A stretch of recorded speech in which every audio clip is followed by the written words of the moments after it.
All right, we will go ahead and get going. So, good morning, everyone, and thank you for joining us today. My name is Mary Seabury, and I'm the marketing manager here at Paragus IT. And today we're going to be doing a webinar just talking about how you can use Microsoft Copilot and Power Automate just to save you time, stay more organized, without really needing to be a technical expert. So, I'm just going to start with a high-level overview of who we are for those of you who don't know us. So we are a managed service provider with offices in Hadley and Worcester, Massachusetts, and we provide both co-managed and fully managed services to our clients. So that means that we operate as an organization's entire IT company, or we work with their internal team. Currently, we serve around 130 organizations spanning a wide range of industries. Why you're here. One thing I want to set expectations around right away is that this is not going to be a highly technical session. We're not going to be talking about massive AI projects, coding, or completely reinventing how your business operates. Instead, we're really going to be focusing on practical everyday examples of how people are already using tools built into Microsoft 365 to do things like manage communication more effectively, reduce repetitive work, stay organized, and just create small workflows that can really save time. A lot of organizations already own these tools, and they're only using a small fraction of what they're possible for. So throughout the session, I'm just going to show you some practical examples inside Outlook, Teams, Power Automate, and they're all going to be hopefully approachable, realistic, and easy for you to start experimenting with. Hopefully, by the end of this, you'll walk away with something that's less about AI being a huge intimidating thing, and it's more about where you can implement small and practical improvements to help your own day-to-day work. The problem. This is the reality for a lot of organizations right now. Most people are not struggling because they don't work hard enough. Usually, there's just constant noise that's going on throughout the day that's interrupting your work. It's endless email management, repetitive administrative work, information that's kind of brought into different systems. You're chasing approvals, searching for documents, and things like that. And they're all quick tasks, but sometimes they can add up and really take up a lot of time. What makes this especially challenging is that the work itself is not difficult, like I said. It's purely the volume that is the issue. Over time, it can create a lot of friction. You're slower to respond. There's more context that you're switching between. There's follow-ups that are getting missed. There's duplicated work. And overall, the tools like Copilot and Power Automate are getting so much attention right now because they're helping reduce some of those issues. And it's not about replacing people. It's really about helping with those repetitive and manual tasks, like I said. So the good news, a lot of organizations may already have the solution sitting inside the tools that they've already paid for.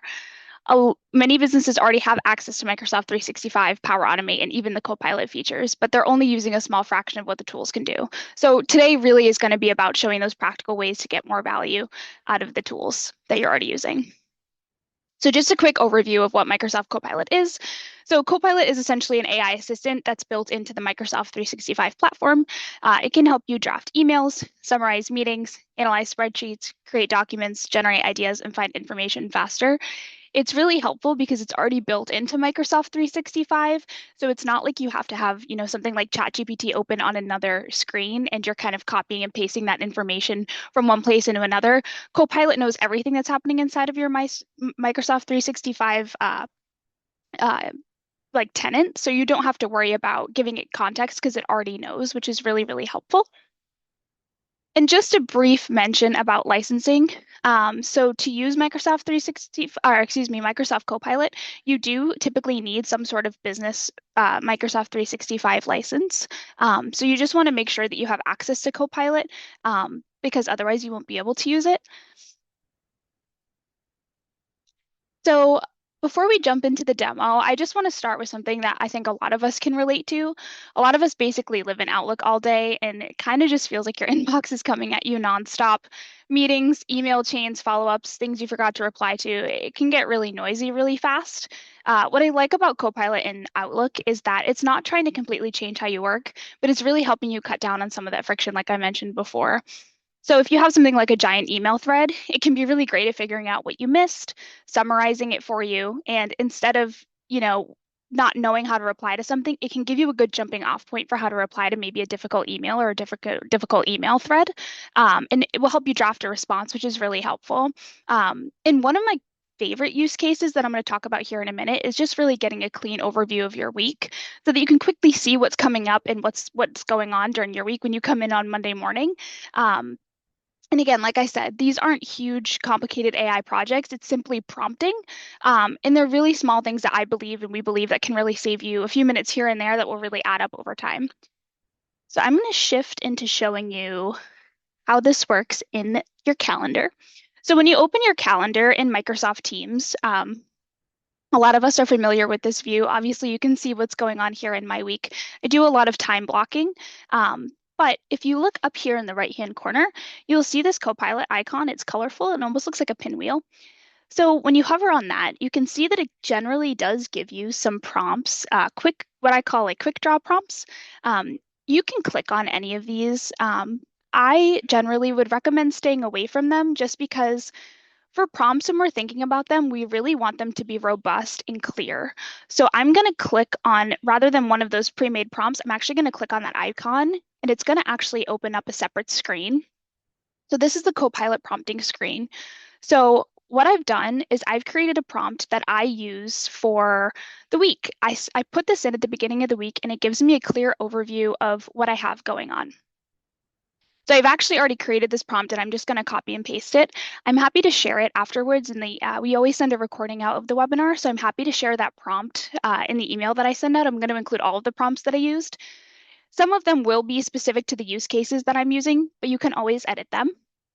But just a quick overview, it says, give me a concise overview of my week using my calendar, emails, and Teams activities. So like I said before, Copilot is already in your Microsoft 365 system, so it knows what's going on in your Teams messages, it knows what's going on in your calendar and in your emails, if you have it set up that way. I asked it to organize it into key meetings, top priorities, pending follow-ups, deadlines, and potential scheduling conflicts. I told it to keep the responses brief and actionable. Sometimes, and that's kind of why I suggested steering away from those pre-generated prompts that pop up when you hover over this. You want to be clear that you don't want emojis and filler languages and things like that because it can get a pretty lengthy. So I find that prompts like this are really helpful. And then I just said to prioritize clarity and readability, and then highlight anything urgent or likely to require preparation. So we're going to go ahead and send this. So it will take around 30 seconds just because it's pulling information from a few different sources. It does pop up and show you how it's thinking. This is like looking inside of its brain. You can see that it's preparing to compile citations and scores. So this one finished relatively quickly.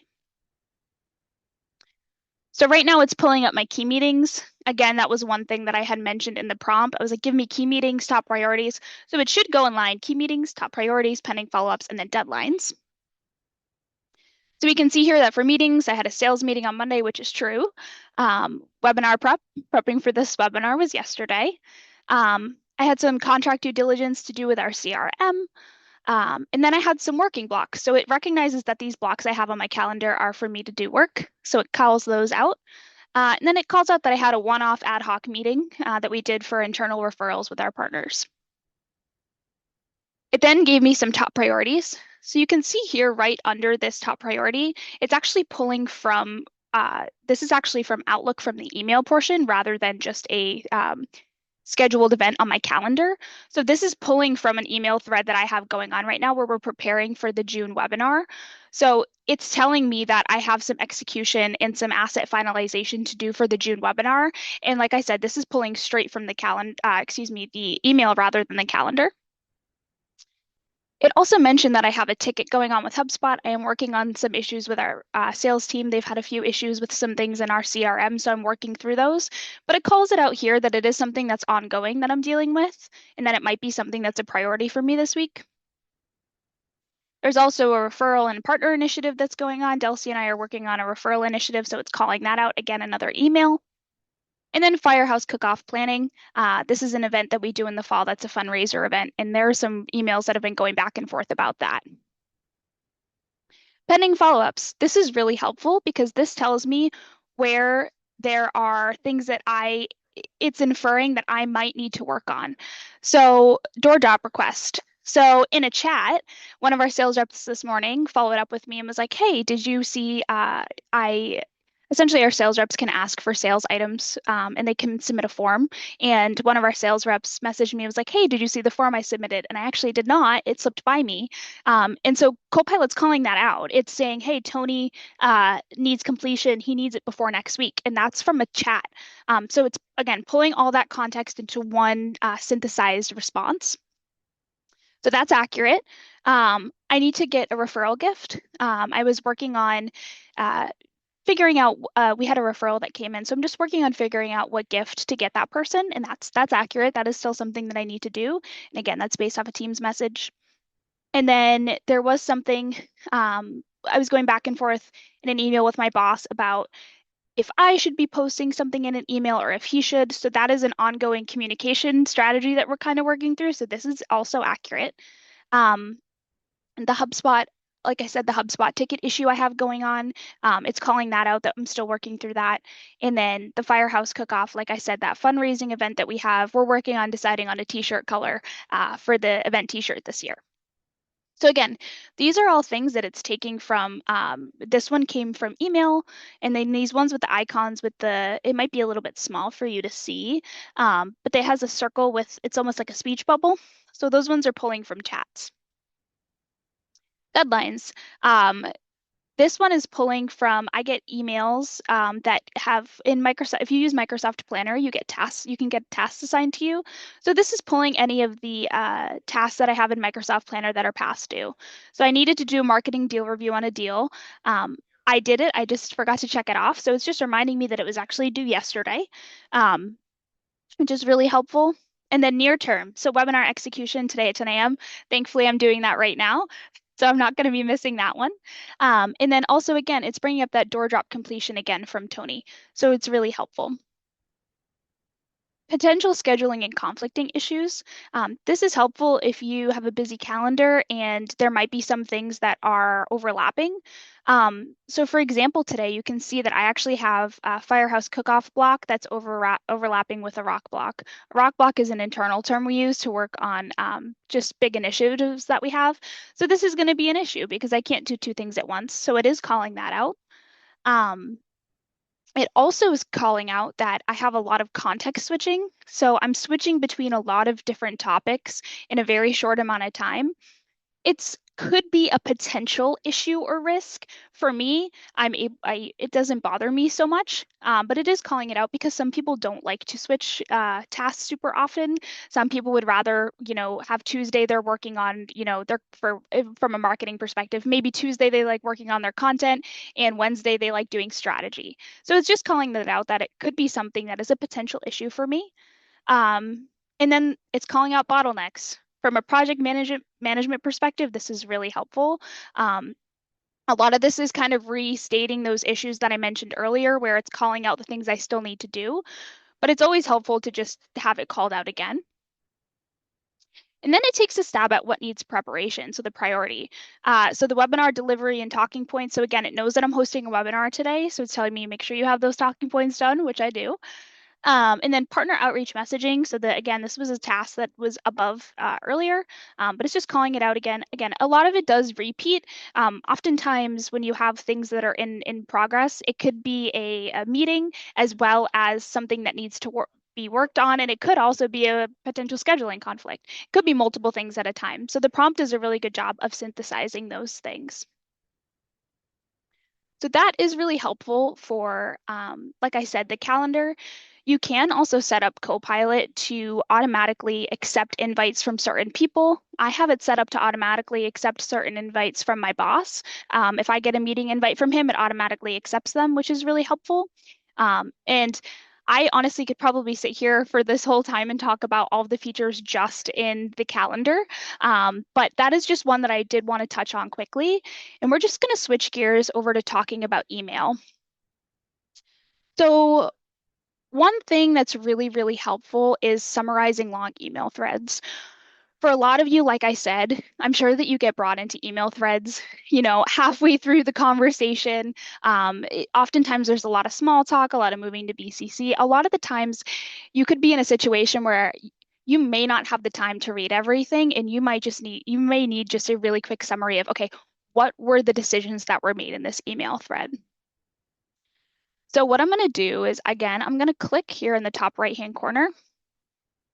Again, like I said, when you hover over this icon, it is going to give you those options to quickly click on a prompt. Again, especially for something like this, I would just steer away from it.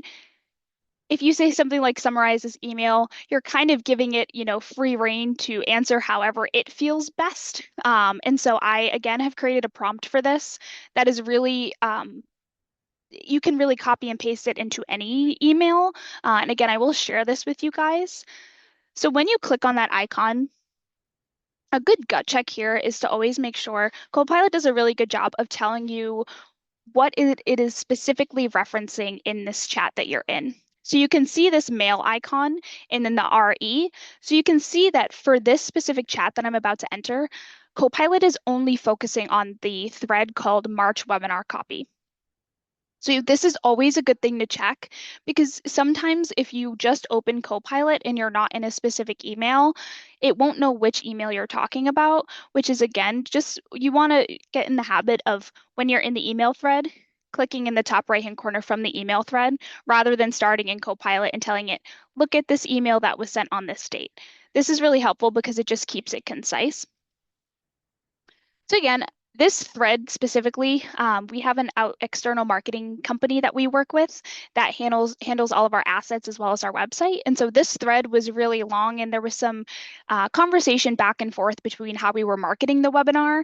And I happened to be out of office for a little bit of this, so I came back. This is from a little bit ago in February, but I thought it was a good example. But when I came back, there were probably 9 emails that were exchanged, and it was all definitely good to know, but I didn't necessarily have the time to sit and look through everything. So this is a really great example of how I can summarize this thread and get everything that I need to get out of it without having to read through all of the small conversations that happened. So again, it just says, summarize this email thread into concise, easy to scan overview. Include, again, very similar to the prompt that I used for the calendar. Key decisions, outstanding questions, action items, deadlines, and who is responsible for next steps. Remove repetition, those side conversations that I mentioned, greetings and unnecessary detail, and keep the tone professional and direct. And do not use emojis or filler language, and format the response for quick reading. I'm going to go ahead and send that and see what it pulls. Great, that one was really quick. Great. So again, super helpful to not have to read through. Final approval given. The copy was approved at the latest revision. There's some core messaging direction that was confirmed. They were going back and forth about what the messaging should be for the webinar. We've got some insight into how we're positioning the webinar, so leadership change management, business model shifts, and we have tone alignment. All kind of key things that came out of this thread. Outstanding questions. So these are things that I might need to follow up on, or other team members might need to follow up on. How prominently to feature align, what's the balance in the copy between urgency and risk. Action items, this is probably the thing that matters most. We need to finalize and deploy the marketing assets. So I know from this thread that there is a task that somebody needs to finalize and deploy the marketing assets. And it's probably me. So that's really great to know because that's my responsibility. Move assets into production and distribution. Great. That's our external marketing agency's responsibility. So it's good to know that they need to move those assets into production so I can follow up with them. Ownership, again, this is really helpful. So we know that the creative and copy is being held to Gainer. He needs to do that. Design execution, that's on Zach. Final approval, that's Delsey. And then marketing coordination and visibility is me. So again, just a very high level, I'm like, I know exactly what I need to do coming back from being out of office. Deadlines, there were no deadlines that were stated in the thread, no dates. And then it just gives me a very high level overview summary. So again, this is really, really useful. Like I said, when you're out of office, or if you get pulled into an email thread and there's 30 emails before you were added and you just need to know what happened quickly before you were added, this is something that is really helpful. Of course, if you have the time and you want to look through the emails, you definitely can. But if you're ever in, a time crunch or you have a really busy day, this is something that I really lean heavily on. So shifting gears, I just want to show you how you can use Copilot to draft responses to people. So I have an email here from one of our sales reps. He was reaching out to me about He actually got an email that was delivered to his inbox from somebody pitching him something, and the tool was actually an email deliverability tool. So he was really impressed at the fact that this cold emailer was able to get through our spam email filter because it's not easy to do. And so, he was really interested because uh, sometimes our sales reps aren't sure if their emails get delivered. And so he was like, I think this would be something that's really great to look into. For me, when I'm looking at this email, it sometimes in this specific case, I definitely could probably generate a response myself. But if it was ever a time where I wasn't quite sure how to approach it, or I just needed a baseline, it can be really great to have a starting point. I'm definitely not somebody that is, 100% on board with using AI to completely respond to emails, but I do think that it can give you a really good starting point if you're not sure what to say. I would say definitely don't use it in situations, when you have HR things going on, anything where there's like personal information being talked about. But if it's just like a simple exchange with a fellow employee, it can be really helpful. Especially if you have any sort of like emotional investment in the conversation, it can be helpful just to get a starting point. So I did have a prompt for this one, and I'll share this one as well, but this one is a little bit more specific to this situation. So when you're replying to an email, typically we would just start typing here, but if you actually press Alt-I, it will bring up Copilot. So rather than actually opening that side panel, you can open that side panel. This is a little bit of a shortcut for specifically replying to emails with that hotkey Alt and then I. Um, Either one works. You can click in the top right-hand corner or you can use this, whatever you prefer. But I wrote a prompt for this one that's a little more specific. So it says, help me reply to Cole by validating his concerns and tell him that if he has any other examples, that he should send them over to me and that I will get into looking into the tool and also inquire about his current email deliverability so we can establish a baseline. So I'm going to go ahead and send that. And it pops open this right-hand panel as well. It will take a second and then it should automatically add the response into the email. So it's just thinking right now. And there we go. So it's drafted the reply to Cole, and I have a few options here. I can either leave this response the way it is and send it, which again, I don't always recommend this. Very few times you're going to get a response from AI that sounds like you without, a few, probably five back and forths of prompting, and in that time, you might just write it yourself. Again, though, this is a really great way to have a baseline. Um, you know, it gave me a great response. Validating, thank you, Cole, for bringing this to me. Your concerns make sense, and I appreciate you flagging the examples you've shared. If you come across any additional examples, please send them my way. For this specific situation, Cole and I don't talk this formally. We work every day together, so we're a lot closer, and we don't need this level of formality in our emails. So if I want, I can prompt back to Copilot and just say, can you make this email sound less formal? Cole and I work together every day. So for this, it's nice to include the Cole and I work together every day because while Copilot does know that Cole and I probably talk often, it might not know the level of closeness that we have. So that is something that is a little bit outside of its context. So including that is always helpful. We can give it another shot. Can you make it sound less formal? And let's see what it says. So it's thinking.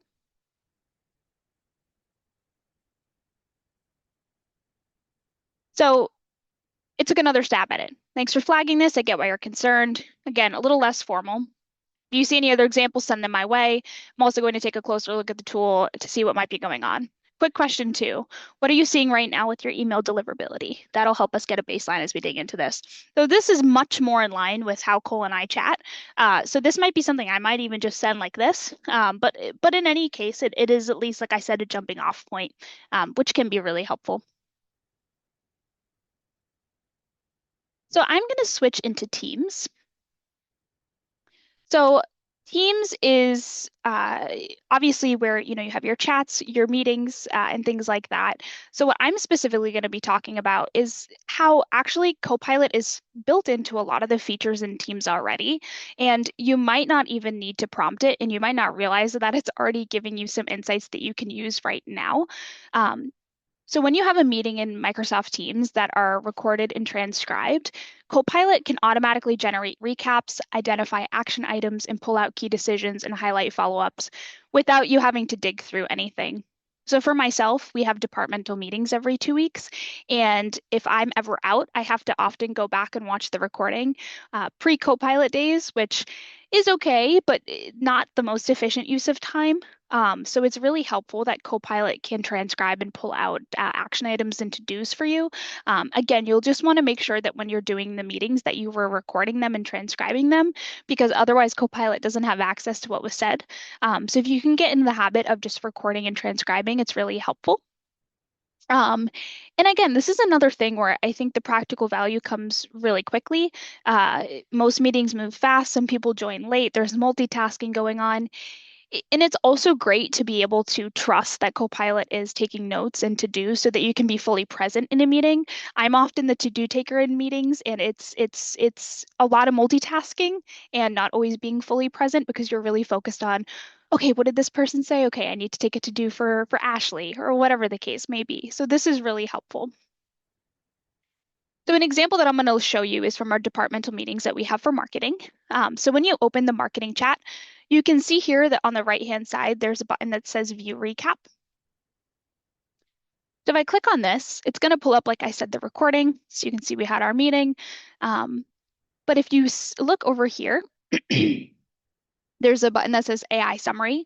So this is what I was talking about. So this is Copilot actually being embedded into Microsoft 365 and pre-generating a summary for you.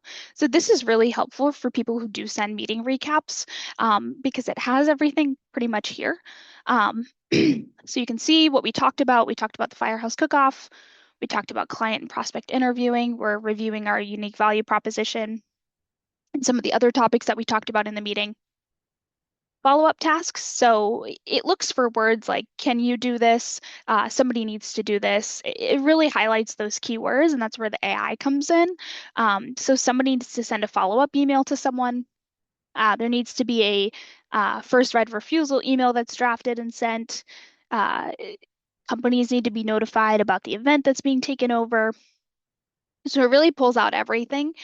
And I mentioned before, but I take the to-dos for our meetings. So I am human, so sometimes I do miss things. Like I said, if I'm really, focused on a conversation, it's possible that I forget to take some of the to-dos. So even if you take them manually, that's totally fine. But it's always nice to be able to come back and gut check and just see, oh, did Copilot pull another task that I maybe missed? So this is a really good just a way to double check things like that. So I'm actually going to click up here in the top right-hand corner for Copilot. And I'm going to give it another prompt just to see if I can pull anything else out of this. So it does give you, like I said, those tasks in the recap as well. But I want to dig a little bit deeper. So I'm going to say, review this meeting and pull out all of the action items, deadlines, deliverables, and follow-ups related to our external marketing agency. So this includes tasks for everybody in the meeting, but I really want to focus, like I said, on our external marketing agency, just so I can send them a follow-up email. And I said, organize them by owner when possible and format the response for a quick review. So we're going to see where this lands. And again, it's really great because this summary, I did not have to prompt. It automatically happens when you record the meetings. But if I want to dig into that data a little bit more, I absolutely can. So now it's going to sort it by person. So this is me. So it's saying everything that I need to do. And then Gainer, he's one of the people that works at our outside marketing agency. So here are the things that we need to do: provide him with a contact list and segmentation, uh, notifications, an email outreach, planning and strategy. So I needed to schedule a working session with him. They'll see this is my boss. These are his tasks that he needs to do. And And then here's what I was looking for. So here are those external agency deliverables. So again, Copilot has at least 22 meetings of context. So it knows that we have an external marketing agency and it knows based off of the meetings who works at the external marketing agency. So I could just quickly pull this and throw this into an email and say, hey, Gainer, here are the tasks that you had from the meeting that were pulled out by Copilot. If you have any questions, let me know, rather than me having to go back, look at the recording, pull out what was said, and things like that. So again, a really big time saver. So this has all of the responsibilities that he needs to do. And like I said before, it's really great about citing where it's getting things from. If you ever get a response and you're not quite sure where it came from, or you're like, I don't think that was said. I don't know that that happened. You can always verify where it came from. So you can see that this is pulling from the marketing recording that we had on April 14th. So it's really great at giving you citing its sources. But of course, you always want to just double check and read through things. Sometimes people might mumble and it might misunderstand a word. So it's always good to double check anytime you're using AI in any sort of capacity. You always want to double check things. But at a very high level, this is really great for helping with taking tasks. So the next thing I want to do is just pivot really quickly to Excel. So Excel is, as I'm sure a lot of us know, there's a lot of data, and we all have a lot of data. And um, when you work on a project and you're looking at things like numbers and trends and things like that, it's really easy to have a bias because if you're working on a project for a long time, you might not look at it in a new lens. And so Copilot is one thing that I utilize a lot to look at trends. You can use Copilot to do some data cleanup.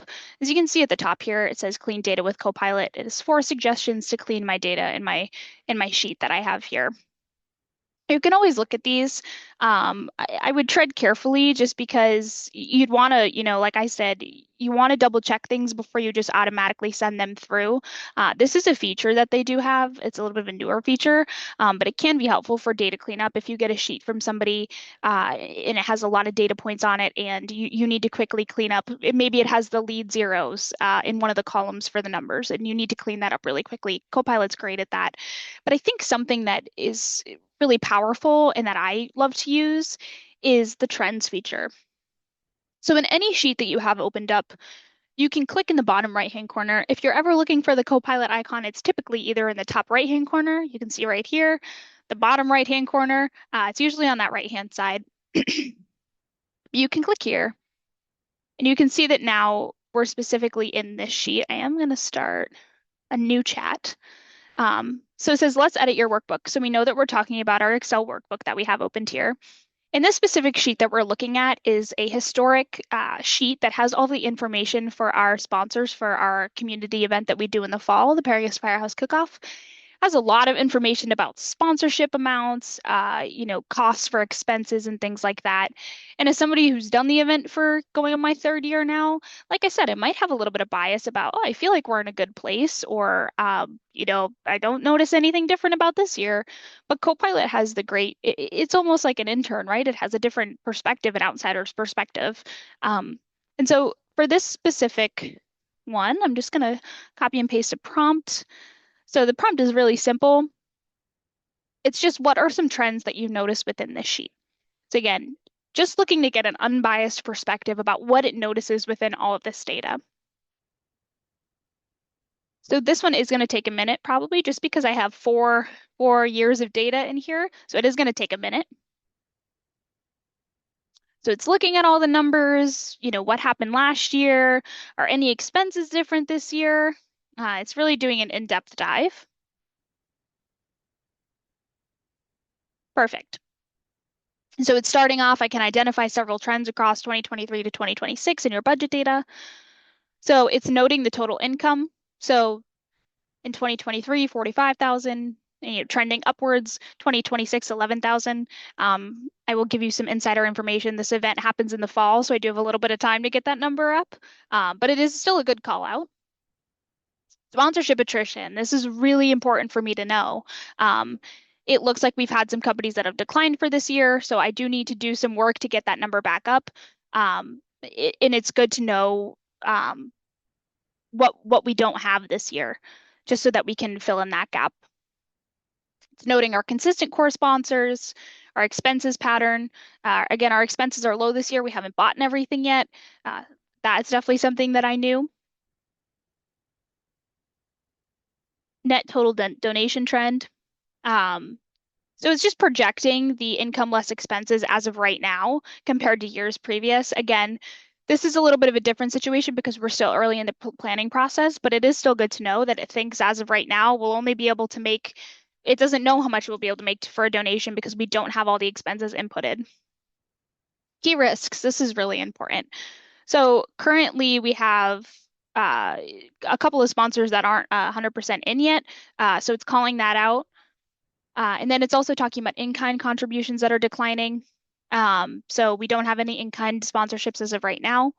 And then it's giving me recommendations. It's, telling me to follow up with our biggest sponsors, track pending outreach to some of the companies that we've been working with, and maybe consider some new sponsors for that deficit that we have. So again, this is a great way to just get an outsider's perspective and maybe give you just a perspective that you haven't known before. And so this is something that we definitely use heavily for sure. So I'm just going to pivot back to the presentation. And just talk quickly, I do want to leave some time for questions, but I just want to quickly talk about Power Automate. And I will say we are planning to run a full webinar on this just because this specific tool is really something that we would need to run a whole webinar on. I am going to show you a few flows and some of the templates that they have created, but we do plan on doing a deeper dive, so keep an eye out on that for sure. I am going to drop a link in the chat where you can sign up for all of our future webinar information.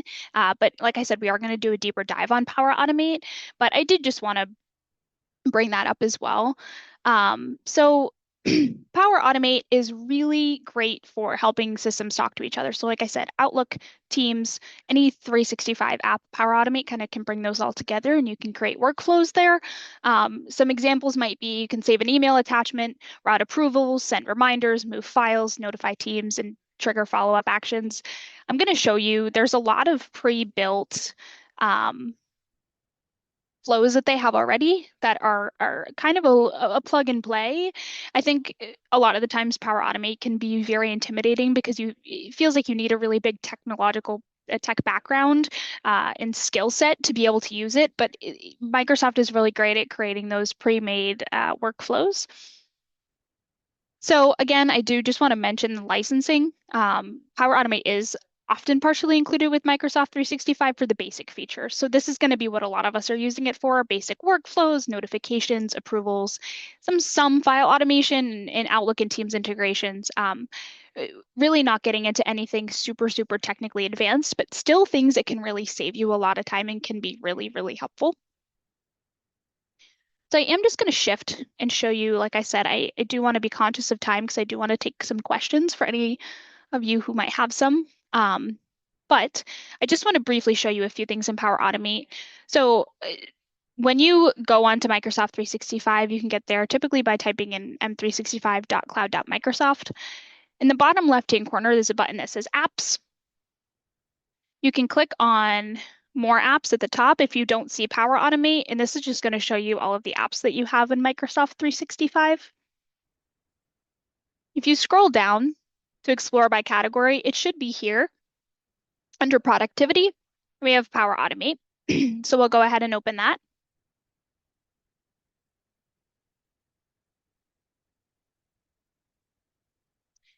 So when you open Power Automate, there's a lot of information that is thrown at you. One of the biggest things that they push is creating an automation with Copilot. This can be really helpful for it's a similar situation to the writing the emails. It can be good for creating a base for you, but if you're not somebody who's made workflows in Power Automate a lot, I wouldn't suggest using this as the first one. I think my first suggestion would be to go to Create.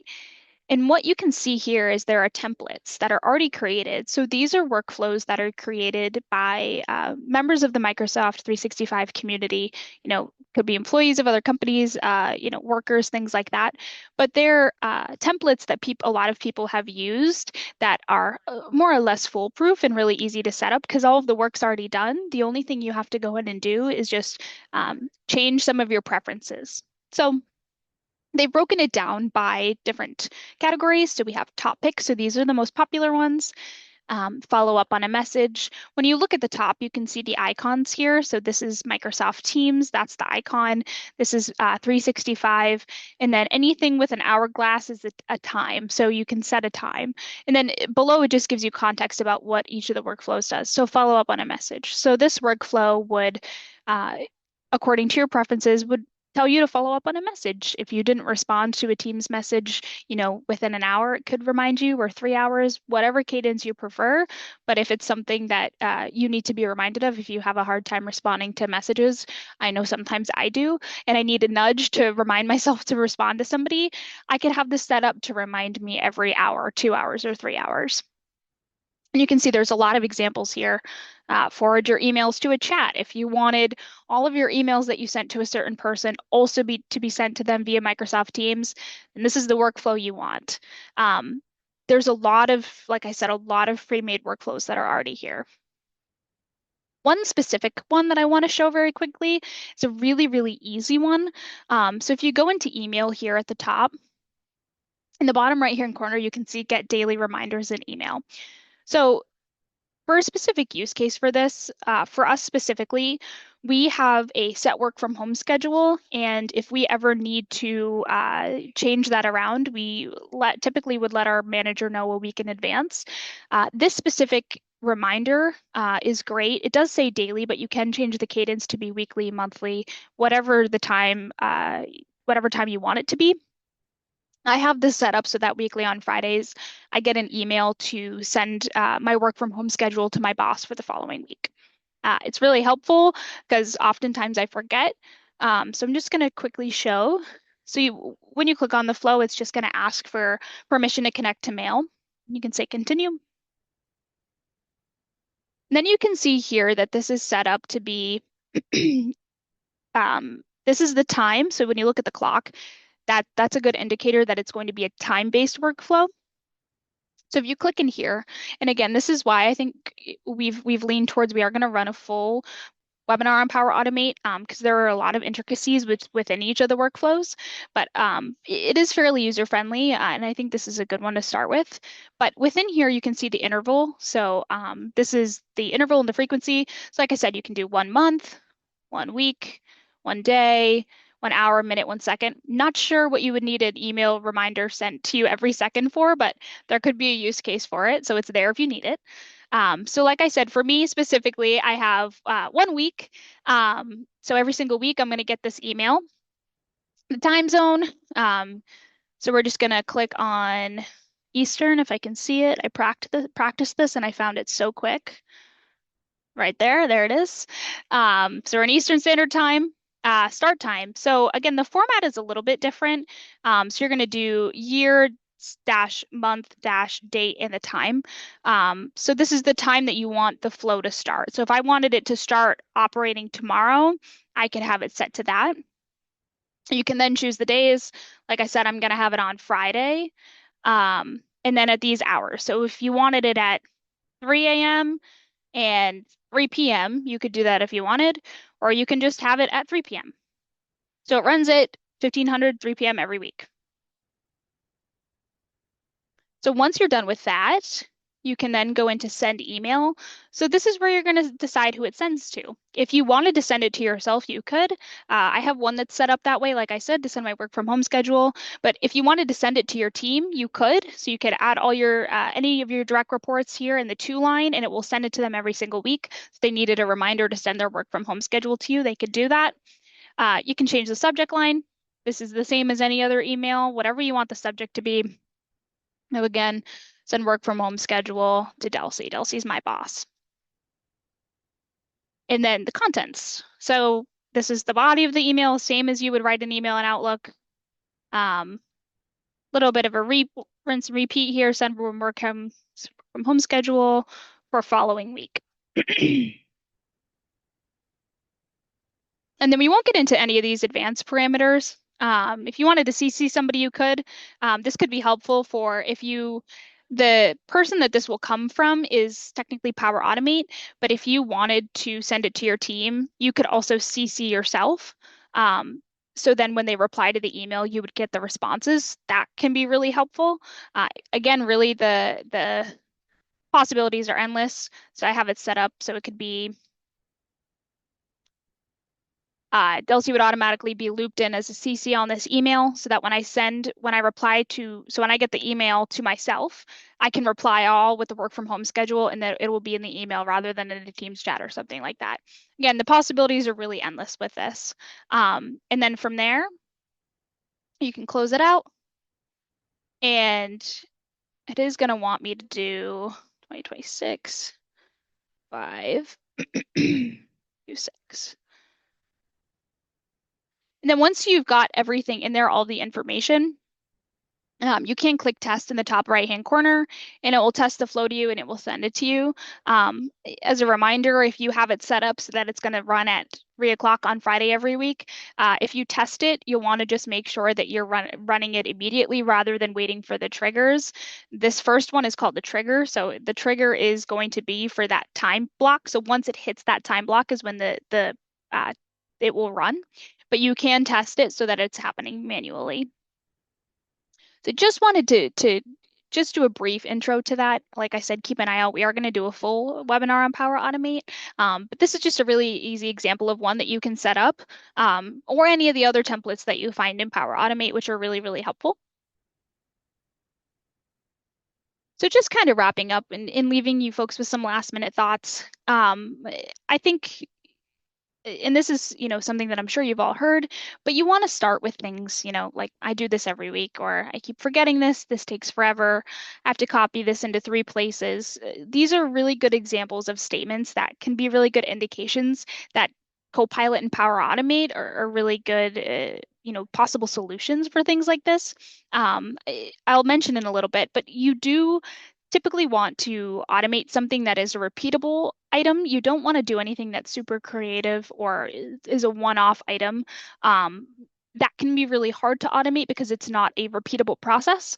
But if there's somebody that works for you or you yourself that you're doing every single week, I send this email. Using Power Automate is a really good example of how you could save yourself a lot of time. Or if you need to send a meeting recap after every meeting, using Copilot is a really good example of how you can save yourself some time. Um, Again, these are kind of those points that I just mentioned, but repetitive, happens often, predictable, same steps every time, manual, human clicking and copying. That all of those things are really good indicators that you can use Copilot or Power Automate to help save yourself some time. Again, anything highly creative, probably you're going to want to steer clear of doing anything like that just because it's not a predictable circumstance and you don't want to be having to create a workflow and then, oh, well, I have the email sending to me every week, but well, this person is out, and so we have to change it. And those are the kinds of things that you'll have to just think about. If you've changed it more than 3 times within a month, it might not be a good thing to automate. But again, like those things that are like approvals or meeting recaps, things that you're doing repeatably are really great for automation. Common concerns. So like I said earlier, I think that there can be some, barrier to entry where people might feel like I'm not technical. Like I did just show you a little bit in Power Automate. A lot of the things that you could need to do, there's already templates for. There definitely might be some things where you might not get it right the first time, but that's okay. That's a part of the learning process. It's a really there's a lot of great resources online. Like I said, we are going to run that Power Automate webinar. So it's always something that you can find articles online about. But the best thing you can do is try. And Microsoft's really great about if you ever need help, they have a great help support staff that you can reach out to.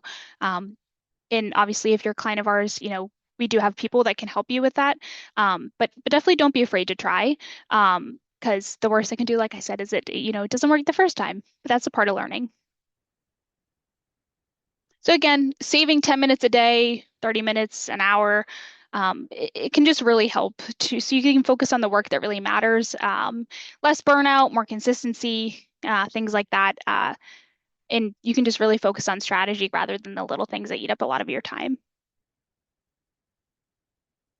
So again, just, restating some recommended first steps, identify those repetitive tasks, choose one process, test the automation, measure the time saved, and then expand gradually. A lot of times people can get into the loop of, starting with a really, really, really big goal in mind. And that's great. That can work. But oftentimes starting small first and then working your way up can be really, really helpful when it comes to automation and AI. And we do have 9 minutes, so I did want to leave some time for questions.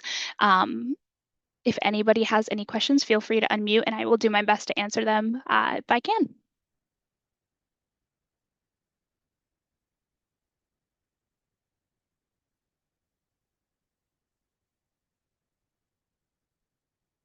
I don't know if anybody has their hand raised. I just don't think so. Okay.